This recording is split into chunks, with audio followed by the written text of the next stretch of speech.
하나님 아버지, 우리의 믿음이 하나님의 영원하신 말씀의 터 위에 서 있는 것인 만큼 어렵고 각박한 시대를 지내며 흔들리지 말게 하시고 더 견고하게 되는 오늘의 시간 되게 하여 주옵소서. 이 시간 주께 맡겨드리며 구주 예수 그리스도 이름으로 기도드리옵나이다. 아멘. 할렐루야. 히브리서를 시작해서 이제 오늘 7번째 말씀을 나누고 있죠. 히브리서 7번째 완전한 대로 나아갈지어다 제목으로 말씀 전할 텐데, 믿음이라고 하는 주제로 이 히브리서가 기록됐다고 했습니다. 어떻게 보면 저자는 이 편지글을 읽는 성도들에게 믿음에 대해서 굉장히 길고 어떻게 보면 복잡한 이야기를 해야 했습니다. 그 상황을 우리가 염두에 두고 읽어야 된다라고 말씀드렸죠. 왜 믿음의 대상이신 예수 그리스도 예수님과 믿음의 내용, 믿음의 특징, 믿음의 결과 등을 이렇게 길게 써야 하는가? 우리가 믿는 믿음의 대상이 누구시며 그 믿음이라는 게 뭔지를 이렇게 써야, 그냥 믿는다 그러면 되잖아요. 써야 하는가? 간단하죠. 믿지 못하니까. 믿는다라고 했는데 믿음이 흔들리니까, 믿음을 가졌다고 하는데 믿음이 뭔지 잘 모르겠으니까 그렇게 쓴 거잖아요. 그렇죠? 이걸 만약에 수치화로 나타낼 수 있다면 내 믿음이 지금 2단계입니다. 윤익의 3단계입니다. 이러면 참 내 정도를 알 수가 있겠는데 그 정도도 모르니까 우리는 쉽게 흔들리더라. 그래서 그걸 배경으로 쓴 거죠. 1세기 당시 여러분 믿음을 가졌던 사람들은, 지금 히브리서의 독자들은 다 유대인들입니다. 유대인들이고 이들이 예수를 믿은 거죠. 여러분, 유대인들이라고 하는 것은요, 태어나면서부터 전통적으로 구약 성경을 읽으면서 또 암송하면서 자란 사람들입니다. 듣고 믿고 따르던 사람들이 유대교인들이었어요. 수십 년을 유대교 전통 속에 살다가 예수님을 믿는다라고 하는 것은 그들 속에서는 대단한 개종의 체험을 했거나 결단을 한 겁니다.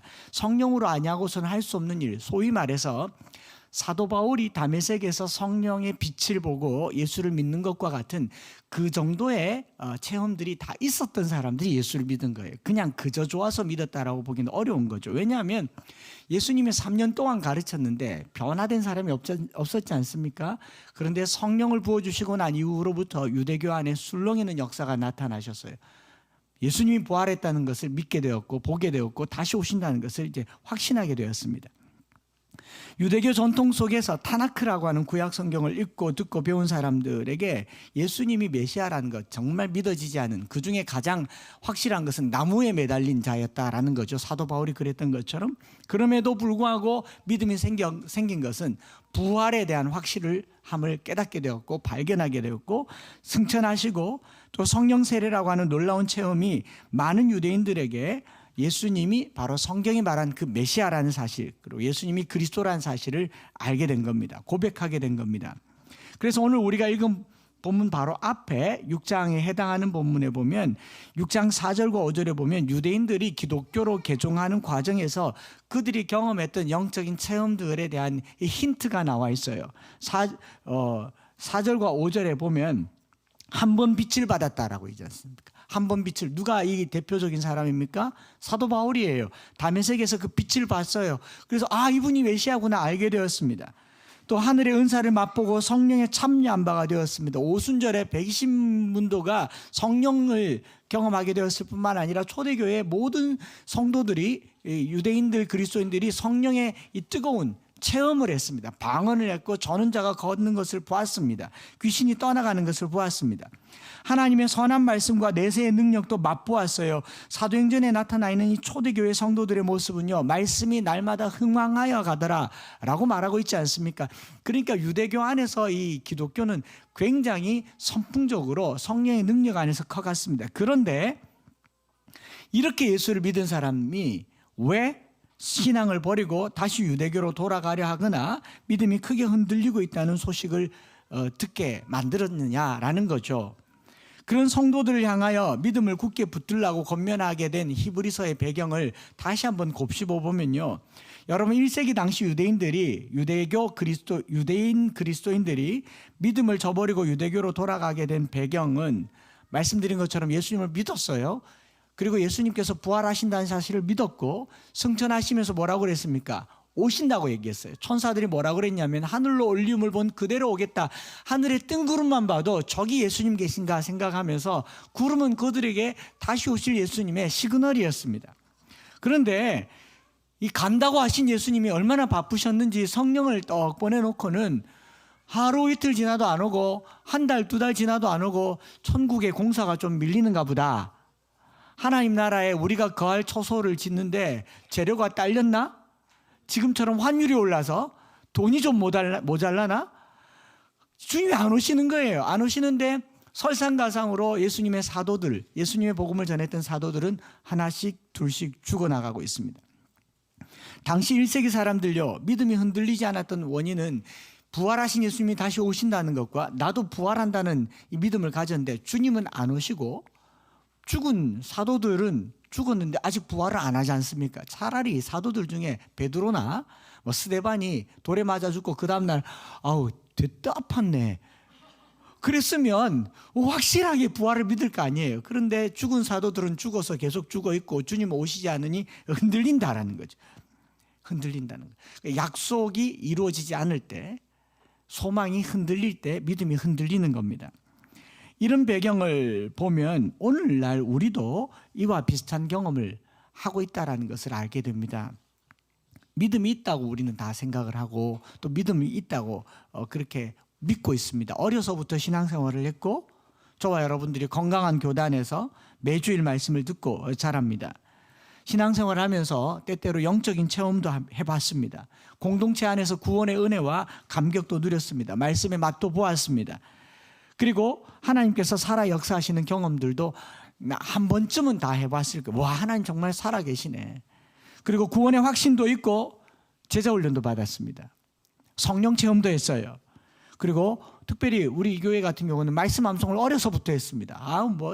천절 암송한 친구 얘기를 들어보면 한 300절은 죽어도 안 잊어버리겠다. 치매가 와도 그건 안 잊어버리겠다고 자신만만해 합니다. 내가 죽기 직전에 꼭 물어볼 거예요. 300절 확인할 건데. 나름 좀한 사람들이 다 모였는데 왜 믿음이 흔들리냐는 거예요. 안 흔들리십니까? 라고 물어보면 대답할 말이 없죠. 믿음이 흔들린다라고 말하는 이유, 감히 자존심 상해서 당신 믿음 괜찮습니까? Are you okay? 라고 물어보면 okay라고 말할 만해요. 누가 말하기를 내 마음 변함없어요, 내 믿음 변함없어요 라고 말할 만하지만, 그런데 누군가가 와서 히브리서 기자의 말처럼 당신 믿음의 초보야 라고 말하면 굉장히 기분이 안 좋을 것 같아요. 그렇지만 돌아가는 길에 불안하기도 할 것 같아요. 5장 12절에 말하는 것처럼 때가 오래되었으므로 너희가 마땅히 선생이 되었을 터인데 너희가 다시 하나님의 말씀의 초보에 대하여 누구에게 가르침을 받아야 할 처지니 단단한 음식은 못 먹고 젖이나 먹어야 할 처지가 되었도다 라는 말을 들었다. 기분이 썩 좋지는 않을 겁니다. 그리고 다행스럽게 우리는 교회를 오래 다닌 분들은요, 직분이라고 하는 포장지까지 더 씌워서 내 믿음이 안전하다라고 착각하는 장치들이 많아요. 믿음의 전선이 괜찮은 것처럼 자기를 숨길 수 있는 포장지가 많아요. 모태신앙, 몇 대, 특별히 건강한 교회, 우리 교회. 이쯤에 아멘 할 법도 한데, 목사님 좋은 분, 또 제가 아니더라도 제가 최근에 거의 하루에 2-3통 이상씩 전화 받는 것 중에 유튜브 채널을 두면서 내가 유튜브에 유기성 목사님 설교도 듣고 이찬수 목사님 설교도 듣는데 그 다음에는 한 목사님 설교가 뜹니다. 알고리즘이 저를 인도했습니다. 우리에겐 알고리즘이라고 하는 성령의 인도자가 계세요. 아니, 저에게서 그런 표현들을 듣게 된단 말이죠. 먹혔네.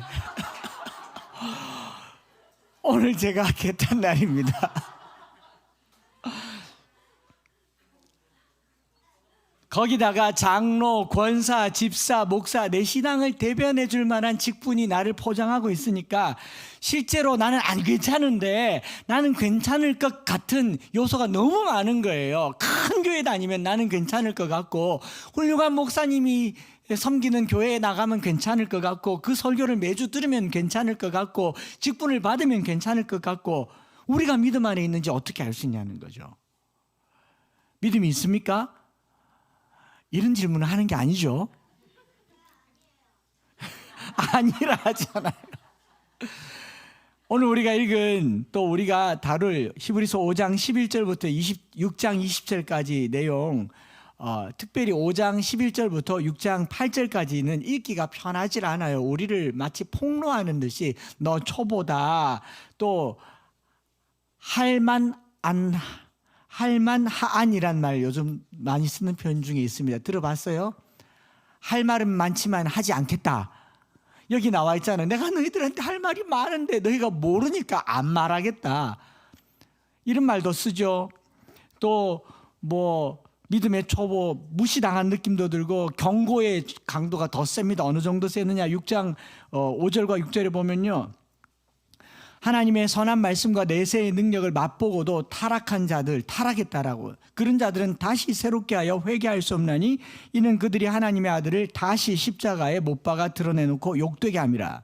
더 나아가서 8절에서는요, 만일 가시와 엉겅퀴를 내면 버림을 당하고 저주함에 가까워 그 마지막은 불사람이 되리라. 이런 경고성 메시지를 막 날리니까 듣는 우리가 안 편하죠. 제가 강단에서 매주일마다 여러분 이렇게 신앙생활 하면 안 됩니다. 죽습니다. 나가는 동안 지옥 갑니다. 목사 말 안 듣다가 운전할 때 조심하세요. 이런 말 듣고 다니면 좋겠습니까? 안 좋아요. 안 좋은데 히브리서 기자가 때때로 경고를 하고 때때로는 위로하고 때때로는 아주 강력하게 또 저주에 가까운 발언들을 합니다. 이게 목적이 뭔지를 알아야 되죠. 경고하고 있는 거는 경고하는 이유가 있지 않아요? 경고 자체가 목적이 아닙니다. 두려움을 주려는 게 목적이 아니라 그 두려움을 통해서 다시 거기 빠지지 말라는 거죠. 예를 들면 이런 것 같아요. 여러분 병원에서 의사가 환자를 치료할 때 이 치료하는 과정에 나타날 수 있는 여러 가지 상황들이나 환자의 상태를 경고와 함께 알려줍니다. 이대로 살면 안 됩니다.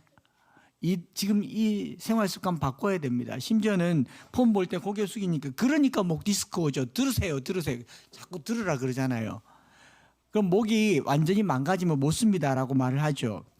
의사가 경고할 때 당신 자세 보니까 막 택도 없네. 오지 마세요 우리 병원에. 그렇게 하려면 하는 의사 봤습니까?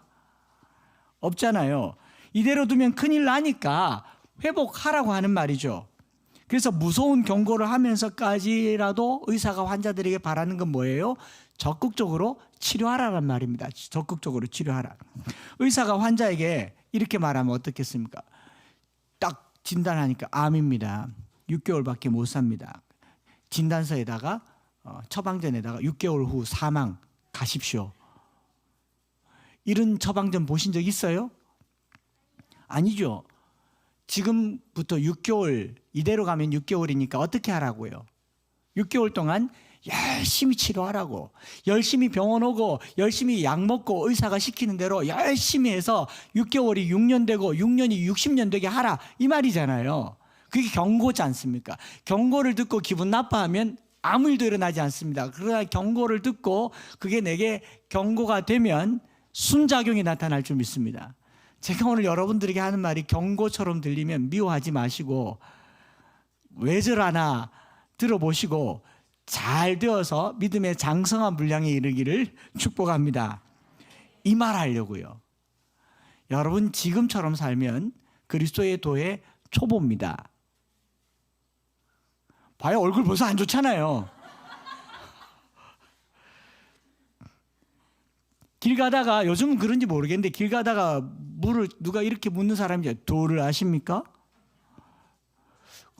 좀 알죠? 라고 얘기했는데 그 사람이 당신 도의 초보입니다. 이렇게 말하면 기분이 안 좋아요.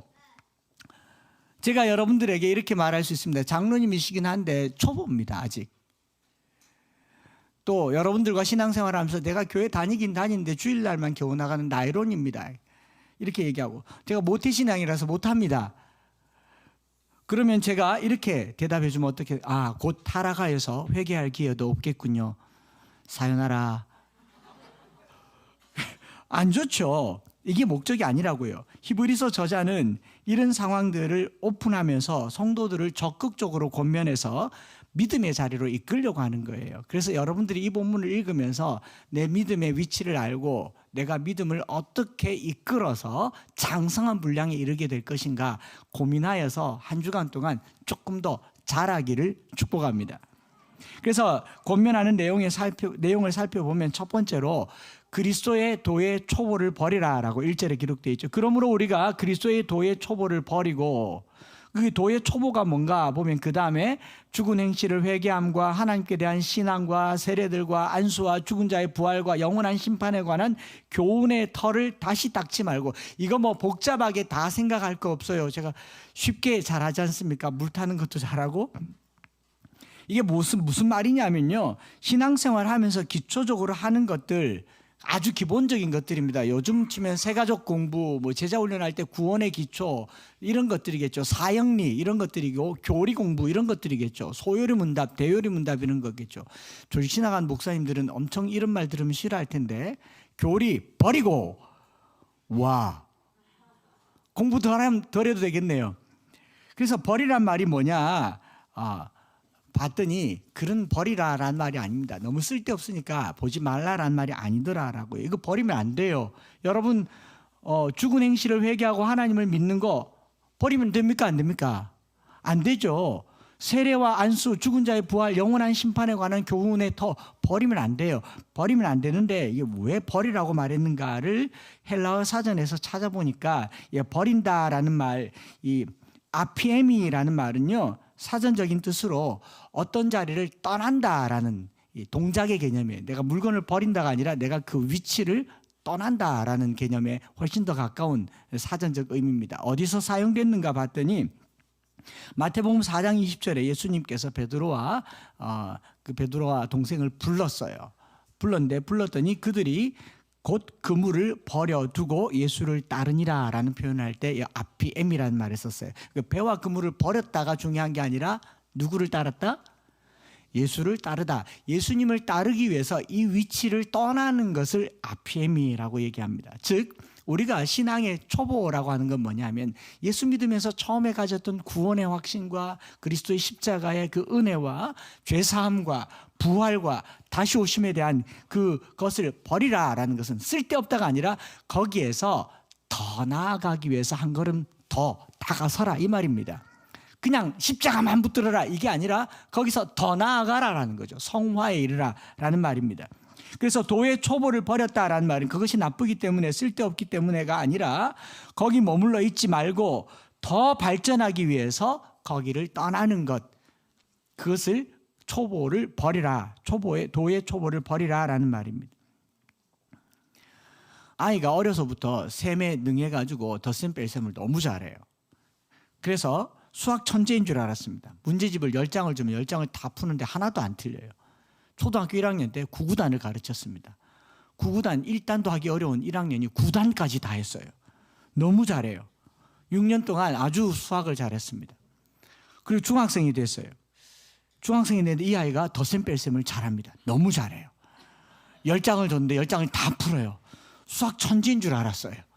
초등학교 1학년 때 하던 것을 놓치지 않고 아직도 잘하고 있습니다. 잊어버리지도 않아요. 고등학생이 되었습니다. 이 아이가 덧셈 뺄셈을 너무 잘해요. 모습을 까지 말라. 이 두려움과 믿음과 염려가 세트로 이렇게 동전의 양면처럼 쓰여요. 믿음이 없어지면 두려움이 생기고, 두려움이 없어지는 데는 믿음이 역할을 한다. 그러다 보니 믿음을 갖는다는 것은 굉장히 안정적이다라는 느낌을 주는데, 히브리서 기자는요 여기서 머무르지 않습니다. 저는 이 말이 너무 좋았어요. 내가 믿음을 가졌다, 이제 안전하다. 우리 천국 기차 티켓을 탔다. 저는 어릴 적에 그렇게 배웠습니다. 기차 거꾸로 가도 그 기차 타면 천국 간다. 입속으로 가도 천국 간다. 그 티켓 가지고 있으면 천국 간다라고 하는 이 초보의 믿음을 계속 유지하면서 지금까지 살아왔고, 여러분들은 지금도 그렇게 살고 있는 겁니다. 그런데 저자가 뭐라고 얘기하냐면 잘하라고 얘기하는 거죠. 믿음이 흔들리지 않는 그 정도를 얘기하는 게 아니라 믿음을 안정적이고 평안한 데 개념을 잡지 않고요, 초보를 버리고 완전한 대로 나아가자라고 얘기합니다. 여기서 알 수 있는 히브리서가 소개하는 믿음의 특징이 뭐냐면은, 믿음은 안정적이고 평안한 상태를 추구하는 두려움이 없는 상태가 아니라 완전함에 이르도록 우리를 채근하는 역동성을 믿음이라고 얘기합니다. 다시 말씀드릴까요? 믿음은 내가 믿음을 가져서 편안하다, 천국이 보장되었다, 이대로 죽어도 나는 걱정 없다가 아니라 믿음이 내 안에 있다라는 말은 내 안에서 계속 생명을 향해서 더 자라도록 나를 채근하는 역동성, 다이나믹한 것이 믿음이다라는 것을 믿으시기 바랍니다. 머무르지 말고 자라야 한다라는 거예요. 여러분, 믿음은요, 하나님께서 내게 주신 선물이에요. 이 겨자씨만한 믿음이 내게 왔지만 내 안에서는 어떻게 해요? 생명력을 가지고 자라는 겁니다. 잘하시기를 바랍니다. 잘 하시기를 바랍니다. 자라야 돼요. 하나님에게서 시작된 이 믿음이 내 안에선 생명이 되고 머무르지 말고 자라라 라고 하는 거예요. 예전에 받은 은혜에 머무르지 말고, 예전에 체험한 체험에 머무르지 말고, 예전에 다녔던 신앙의 신력에 머무르지 말고, 아버지 직분에 머무르지 말고, 또 몇 대 어머니 기도에 머무르지 말고, 내가 믿음이 있으면 내가 자라야 된다라는 겁니다. 그래서 계속 같은 말로 하고 있는 게 자라라, 붙들어라 이렇게 얘기하잖아요. 저는 제가 목회자로서 두려운 것 중에 하나가 있다면 아마 이런 걸 것 같아요. 잘하지 않는 것. 제가 잘하지 않는 데 대한 상처가 아주 깊어요. 언제부턴가 잘하지 않는데, 그 언제가 너무 오래됐는데, 중학교 때 이후로 매일같이 재 보는데 매일같이 잘하지 않아요. 기지개도 펴보고 발에 물도 뿌려보고 콩나물 국군 지금도 먹고 있고 안 자라요. 나이가 들었어. 근데 사도 바울이 말한 것처럼요, 속사람은 날로 새롭게 자라야 됩니다. 목회자가요, 나이가 들어서 안 자라면요, 계속 같은 말만 합니다. 성도들이 지쳐요. 제가 만약에 그럴 것 같으면, 제가 잘하지 않을 것 같으면요, 그동안 한 설교 중에 베스트 설교만 틀어놓는 게 더 안 낫겠습니까? 조회수가 11만 명이나 되었던데요. 제가 평생 할 설교 그 한 번으로 다 한 것 같아요. 이제 안 해도 될 것 같아요. 그게 아니지 않습니까? 저는 잘하고 싶습니다. 잘하고 싶어요. 코로나가 우리에게 던진 가장 큰 유혹이 뭐냐면, 교회를 잠깐 쉬었는데도 괜찮은 거예요. 그리고 집에서 예배 드리는데 괜찮은 거예요. 주말에 멀리 좀 다녀도 괜찮은 겁니다. 여행을 가고 놀러 다녀도 괜찮은 거예요. 그리고 교회에서도 헌금도 안 줄었어요. 괜찮은 거예요. 가상현실 시대가 열리니까 신앙도 가상신앙 시대가 됐습니다. 여러분, 그거 가짜입니다. 진짜라고 볼 수가 없습니다. 속지 마세요. 히브리서 5장에서는 그런 신앙을 뭐라고 얘기하냐면, 듣는 것이 둔함으로 하나님의 말씀의 초보, 젖이나 먹어야 할 자가 되었다라고 합니다. 듣는 것이 둔하다. 유튜브 조회수가 꾸준히 오르는 내용들은 다 간증이에요. 경험담입니다. 위로받았다고 합니다. 감동받았다고 합니다. 도전받았다는 얘기가 없어요.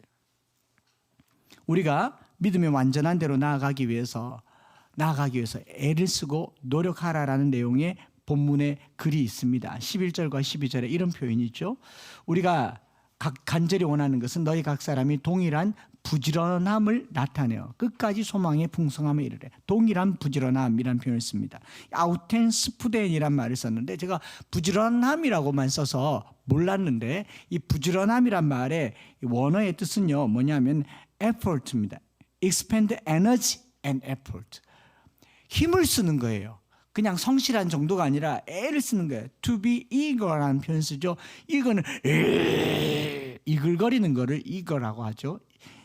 이거 말고요, 내 안에 이글거리는 에너지를 스푸덴이라고 얘기합니다. 우리가 믿음을 가졌다라는 것은 믿음이 내 안에서 계속 크고 싶어서, 아이가 성장기에 성장통 하려면 아파하면서 계속 기지개를 펴고 우리는 찌부둥해서 기지개를 펴지만 아이들은 크려고 생명이 역동하잖아요.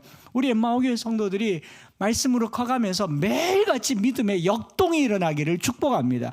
이게 동일한 부지런함이에요. 우리 신앙생활에 이 부지런함이 회복되기를 원합니다. 누가 말하지 않는데 예배의 자리를 사모하고, 누가 요청하지 않는데 기도의 자리를 사모하고, 누가 뭐 시키지 않는데 성경을 사모하는 이런 부지런함이 우리를 믿음의 장성함에 이르게 하더라라는 겁니다.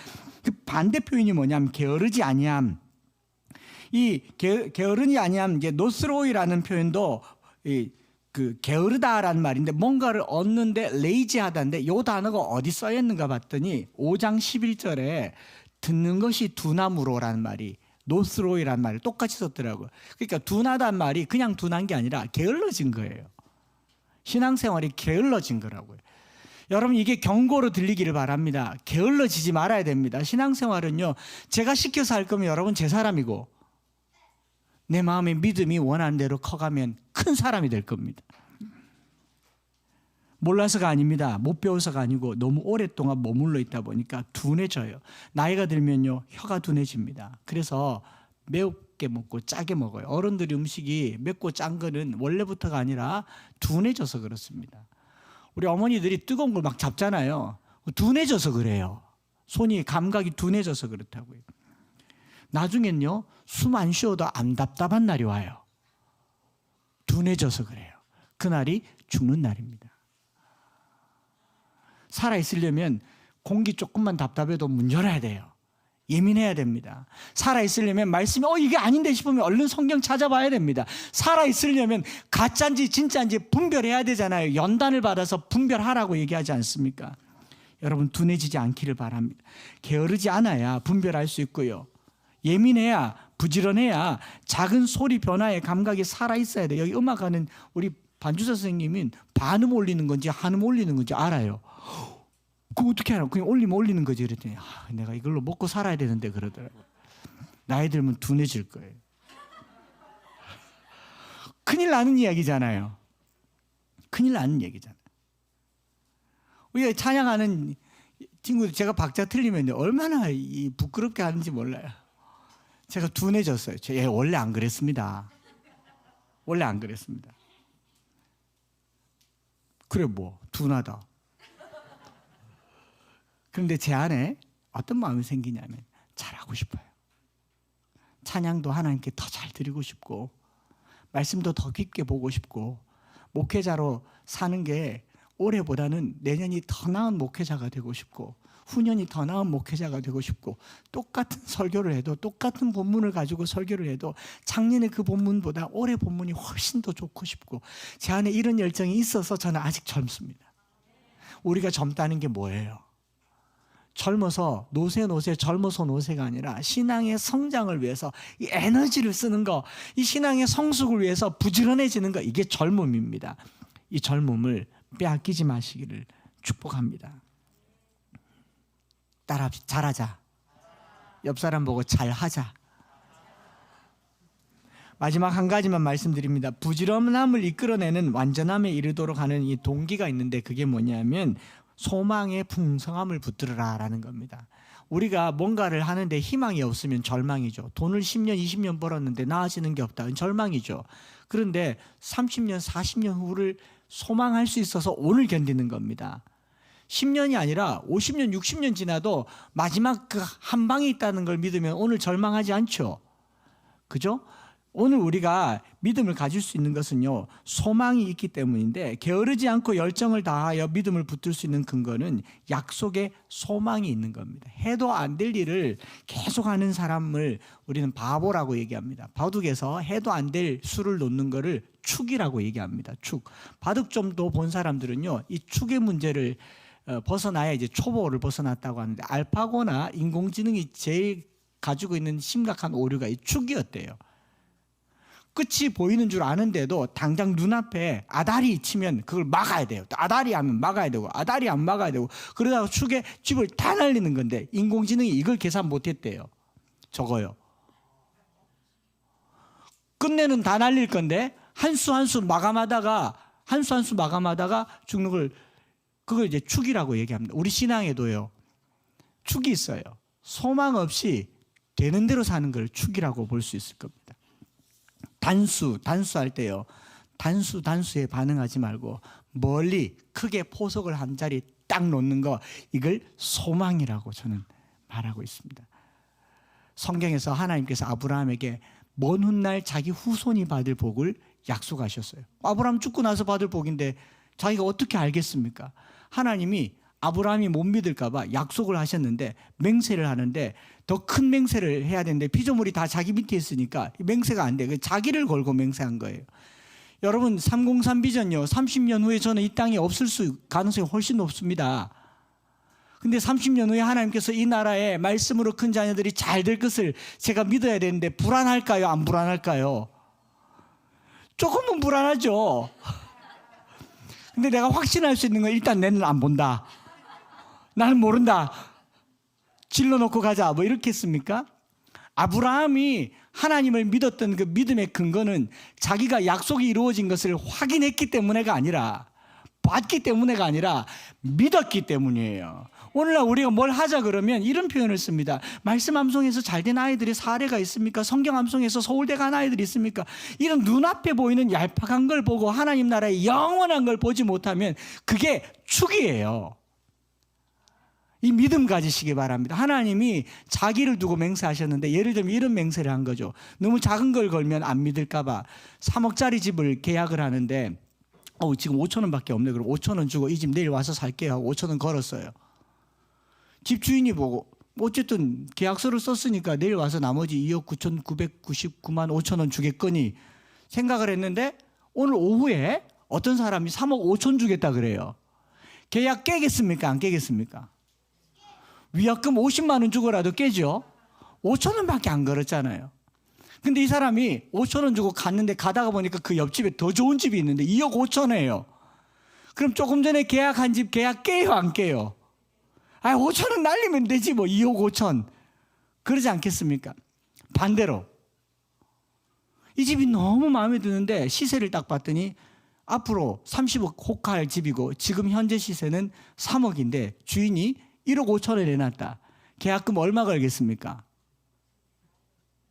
다 걸어야죠. 계약금을 걸 게 뭡니까? 지금 현금 다 땡겨서 바로 사야죠. 마음 바뀌기 전에. 하나님이 아브라함에게 내가 너를 복을 주고 복을 주겠다. 너를 잘 되게 하고 잘 되게 하겠다고 하는데 아브라함의 머릿속이 갸우뚱해요. 저거 죽을 때 다 돼가지고. 그래 뭐라 그러냐면 나를 거는 거죠. 짐승을 쪼개어 놓고 거기를 지나가면서 나를 봐라. 내 존재를 걸고 내 생명을 걸고 내가 너를 복 주겠다고 한다. 믿음이라고 하는 것은요, 내 안에 신뢰를 붙드는 게 아닙니다. 약속하신 하나님을 붙드는 겁니다.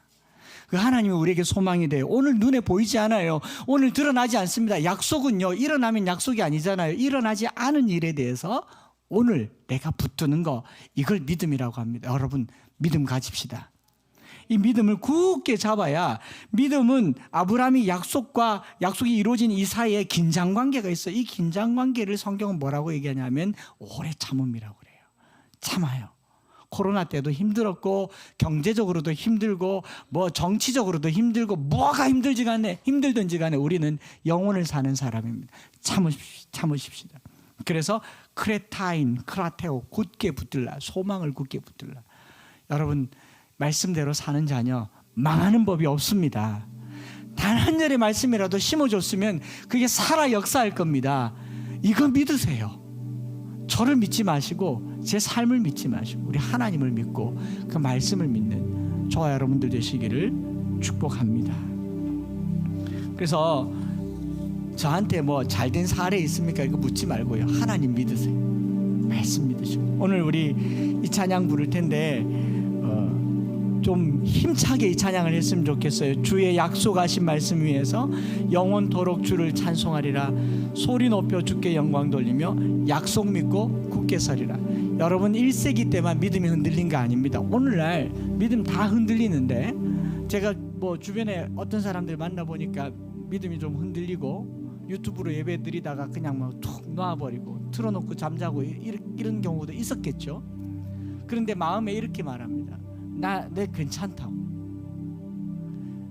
제가 말하고 싶었어요. 당신 초보라고.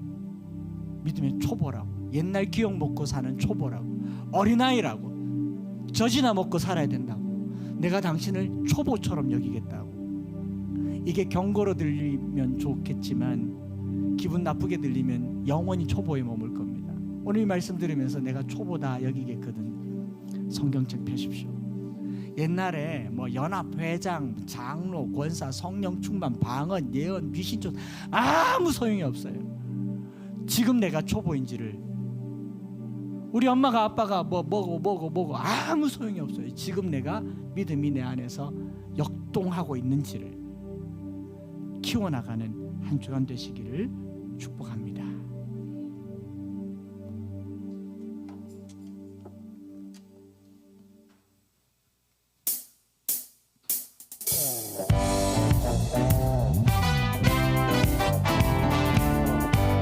힘있게 손뼉 치면서 믿음의 굳게 서기를 우리 마음에 다짐하면서 찬양하겠습니다.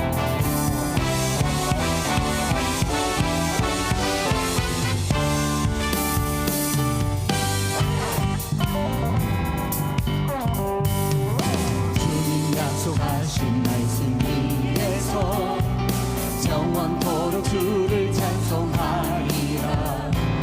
소리 높여 주께 영광 돌리며 약속 믿고 굳게 서리. 주님 약속하신 말씀 위에서 세상 염려 내게 억습할 때에 말씀으로 힘써 싸워 이기며 약속 믿고 굳게 서리.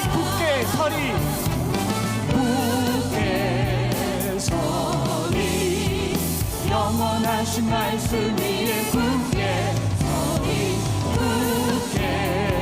서리라. 그 말씀 위에 굳게 서. 주님 약속하신 말씀 위에서 영원하신 주의 사랑 믿고 성령으로 힘써 싸워 약속 믿고 굳게 서리.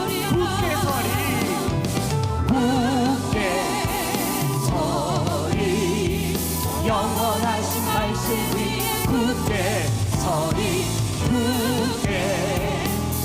서리라. 그 말씀 위에 굳게 서리라. 주님 약속하신 말씀 위에 성령 인도하는 대로 행하며 주님 품에 약속 믿고 굳게 서리라. 약속 믿고 굳게 서리.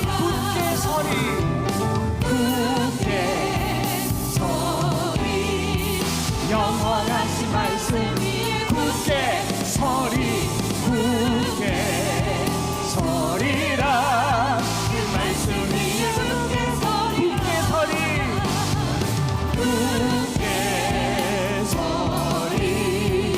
영원하신 말씀 위에 굳게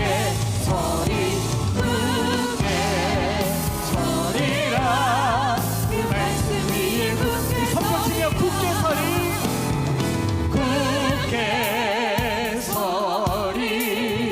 영원하신 말씀 위에 굳게 서리라. 그 말씀 위에 다시 한번 굳게 서리.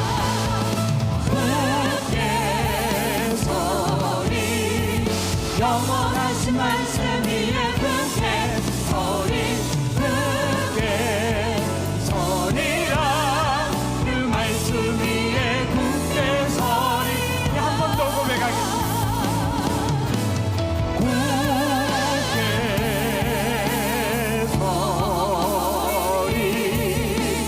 영원하신 말씀 위에 굳게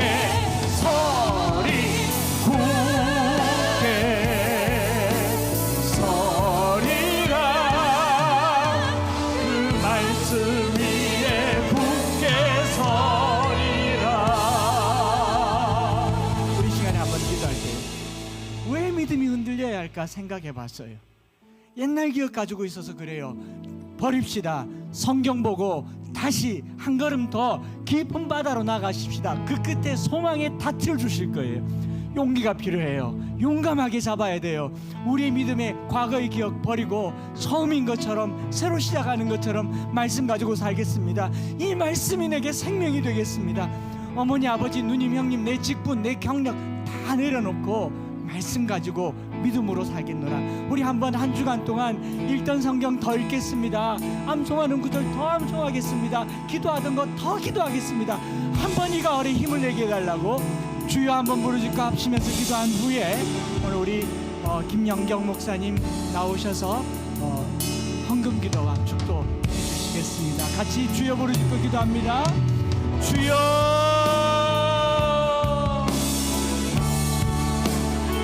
하나님 아버지, 오늘 우리 그리스도의 보의 소보를 벗어버리고 믿음의 장성한 분량에 완전한 데 이를 수 있도록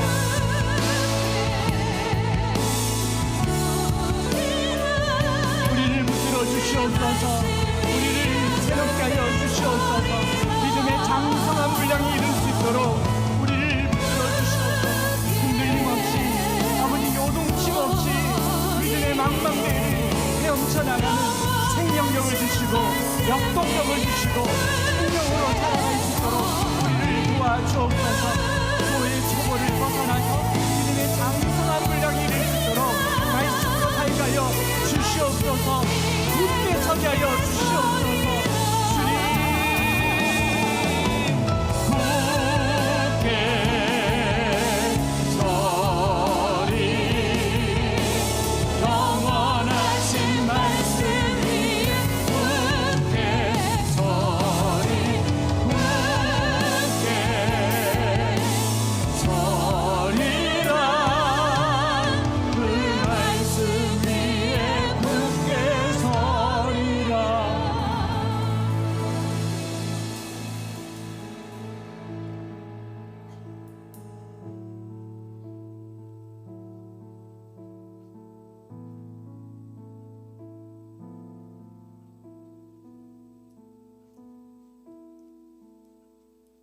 갑자기 와가지고 죄송합니다.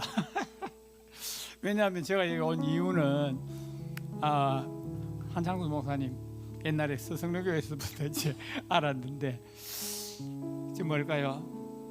한 20일 전에 이제 그 유튜브를 보니까 내 아는 한창수가 나오는 거예요. 그 미국 가가지고 그 이제 그 집회 인도하면서 그래서 내가 은혜를 너무 많이 받았어요. 오늘도 여기 가서 도전 받았어요. 왜냐하면은 이제 내가 이제 7학년 7반이거든요. 네, 7학년 7반이 되는데 이제 은퇴하고 할 일 없잖아요. 그럼 내 팽개치고 가만 놀아야 되겠다 싶었는데 아래 또 어떤 목사님은 목사는 설교를 해야 됩니다. 그럼 치매도 안 걸립니다. 그러니까 유튜브 방송을 하세요 하면서 같이 좀 만나자 그래요. 오늘 오니까 우리 또 이제 김창수 목사님 오늘 말씀 가지고 버려라, 떠나라, 취해야지요. 그래서 참 말씀의 은혜를 받았고요. 이제 은퇴 목사가 되니까 좀 게을러지더라고요.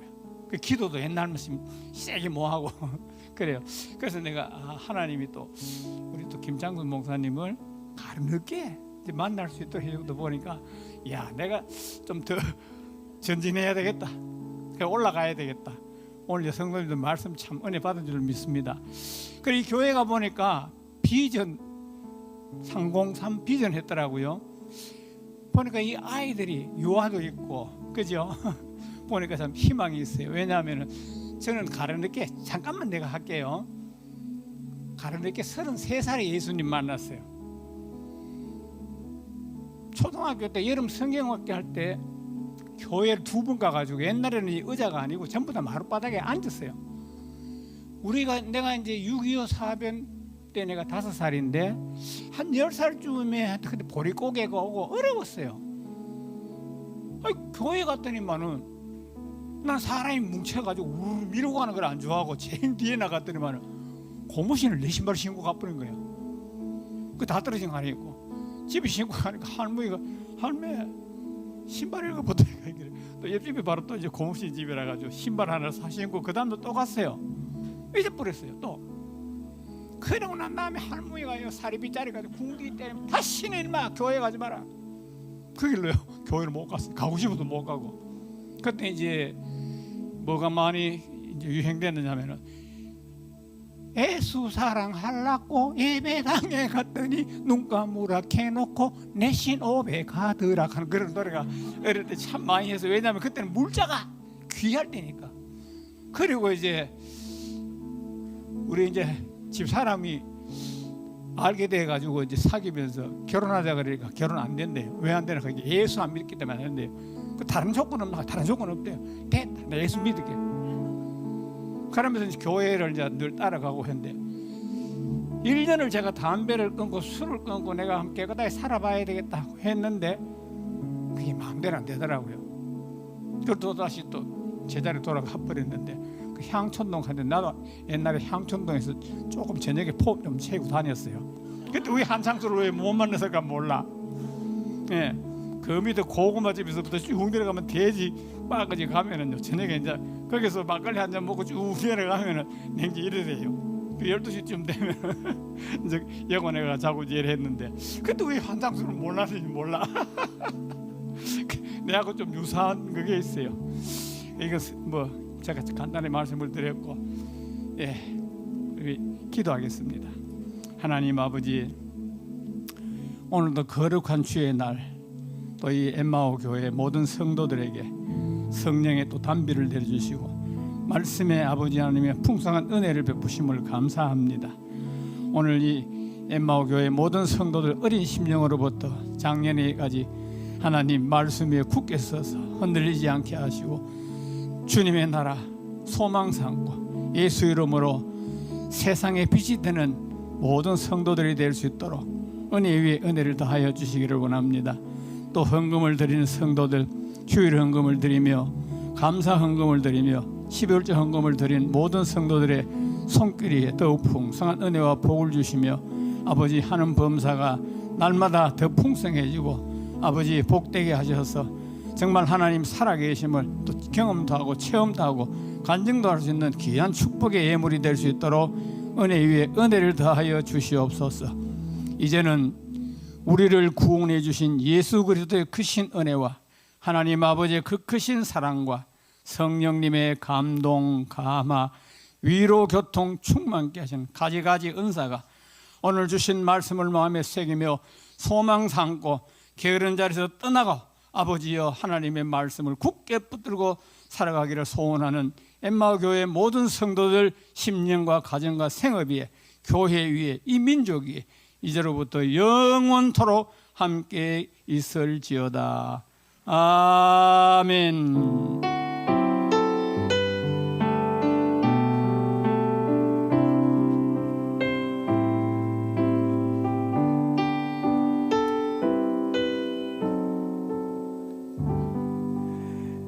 우리 목사님 감사합니다.